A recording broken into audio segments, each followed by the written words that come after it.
Chapter 40. At 9 p.m. Monday, Graham set his briefcase on the floor beside the Chicago apartment he was using and rooted in his pocket for the keys. He had spent a long day in Detroit interviewing staff and checking employment records at a hospital where Mrs. Jacoby did volunteer work before the family moved to Birmingham. He was looking for a drifter, someone who might have worked in both Detroit and Atlanta, or in Birmingham and Atlanta, someone with access to a van and a wheelchair who saw Mrs. Jacoby and Mrs. Leeds before he broke into their houses. Crawford thought the trip was a waste of time, but humored him. Crawford had been right. Damn Crawford. He was right too much. Graham could hear the telephone ringing in the apartment. The keys caught the lining of his pocket. When he jerked them out, a long thread came with them. Change spilled down the side of his trouser leg and scattered on the floor. Son of a bitch. He made it halfway across the room before the phone stopped ringing. Maybe that was Molly trying to reach him.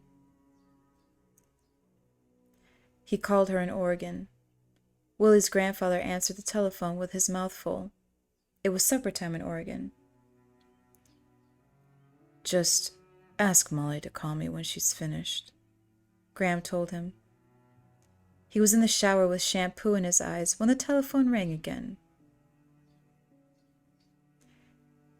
He sliced his head and went dripping to grab the receiver. Hello, Hot Lips.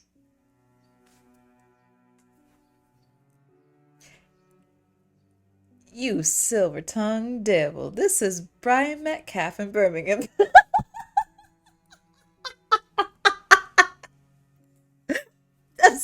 I couldn't keep it together.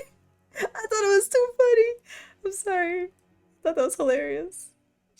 I'm sorry. That was good. It was good, okay? I thought it was hilarious. Sorry. I've got good news and bad news. You were right about Niles Jacoby. He took the stuff out of the house. He'd gotten rid of it, but I squeezed him with some hash that was in his room, and he owned up. That's the bad news. I know you hope that the Tooth Fairy stole it and fenced it.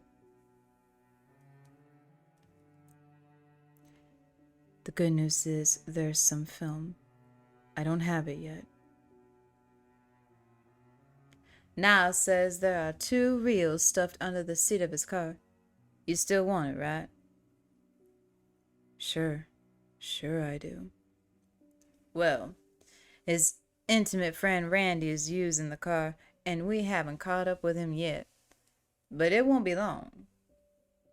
Want me to put the film on the first plane to Chicago and call you when it's coming? Please do. That's good, Brian, thanks. Nothing to it. Molly called just as Graham was drifting off to sleep. After they assured each other that they were all right, there didn't seem to be much to say. Willie was having a real good time, Molly said. She let Willie say good night. Willie had plenty more to say than just good night. He told Will the exciting news. Grandpa bought him a pony. Molly hadn't mentioned it.